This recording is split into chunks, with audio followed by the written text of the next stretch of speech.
Hey y'all, I was just looking on the news.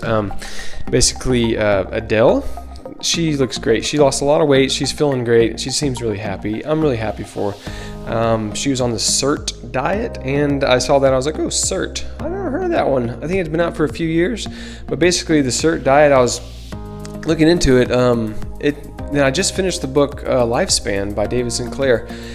He's a Harvard geneticist and studies aging and longevity, and the SIRT would kind of ring a bell there, and it actually breaks down into what the SIRT diet is. It's a sirtuin diet, and I don't think there's a whole lot of science behind the diet as far as other diets, as far as speeding up the metabolism. But I love all the foods in the diet.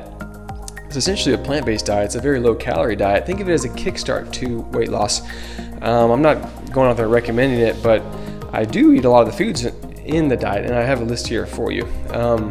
It seems like the top foods are parsley, capers, blueberries, green tea, soy. I mean, it can reduce breast cancer, and it could also help reduce prostate cancer. And I think if you get over 4 or 5 servings a day, there might be an increase in IGF-1, which is a cancer-promoting hormone, which is highest in the meat eater groups.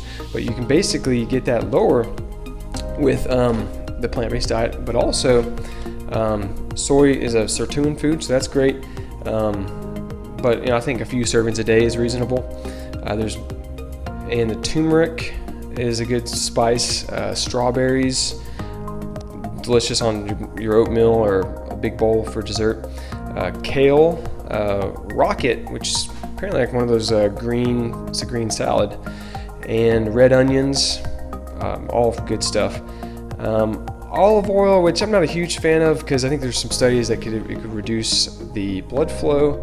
I think a small bit in moderation, totally fine. A couple teaspoons a day or tablespoons a day is still a few hundred calories, so you got to kind of watch where that liquid fat, how much you're drizzling on the salad. But capers, dates, a little bit of dark chocolate. I think 1 or 2 squares a day of 70% or greater cacao. Walnuts, buckwheat, which I don't even know how you get it cooked with that. Maybe when my lovely wife comes on the channel, she can incorporate some more of her cooking skills. And a little bit of red wine, I say a glass a day. Apples, citrus fruits, kale. That's pretty much a good list of the sirtuin foods. And speaking of the Lifespan book, they're mentioning essentially Dr. Sinclair, what he takes every day, which I actually got a list here, kind of summarize that. So basically, Dr. David Sinclair, very intelligent. He's kind of originally came out with the resveratrol studies back in the day from red wine. But he takes resveratrol every day, 1 gram a day, with a good fat source like yogurt. He takes the NMNM, nicotinamide mononucleotide, and metformin, which is a common diabetic drug, with the reasons being that could reduce cancer, decrease inflammation and mortality, and also help with the aging process. And he also takes a D3 and K2, statin, anti-inflammatory. He does have what appears to be a family history of heart disease. But essentially, he also takes a baby aspirin, which I think is reasonable too. He takes 83 milligrams a day, although the evidence is not really totally supporting that. I've seen something in the distant past on aspirin and reducing colorectal cancer. But I think that seems like a pretty decent regimen that Sinclair's taking. I'm currently not doing, but just maybe the vitamin D, and I haven't moved to getting the NNM. But I'm in my mid-30s, and so it might be something I'm going to keep looking into once there's more and more studies on it.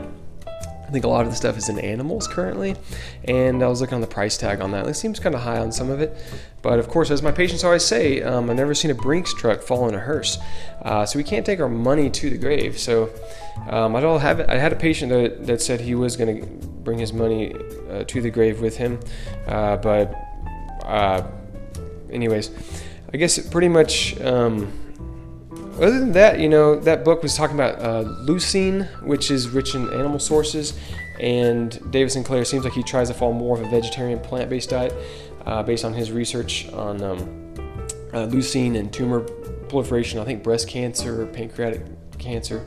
So it doesn't seem like a very popular thing. It seems like it goes hand in hand with some of the animal protein studies in the China study.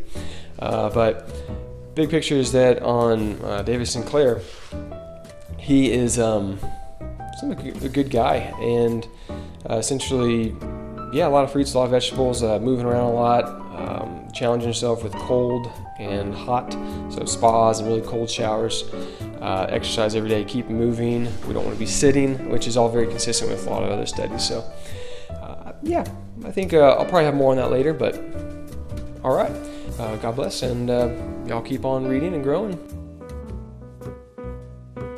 You can do it! Hey y'all, I'm trying to do a voiceover on the end credits, so I'm going to see how it goes. Basically, wife's coming soon, heck yeah. Thanks for watching this video. Yeah, just eat whole food, plant-based. You don't have to count calories. Get rid of the processed junk. This is a diagram Caldwell Esselstyn, worked with Bill Clinton and Samuel L. Jackson to reverse cardiac blockages. Yeah, you can speed up the playback speed by going to those 3 dots, and you can make me talk really fast or really slow so you can hear me. I'll try to talk clear.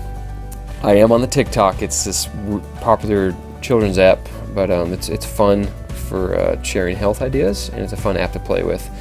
There are educational things on there. I do recommend it, and like I say, you guys take care. Stay healthy, stay happy.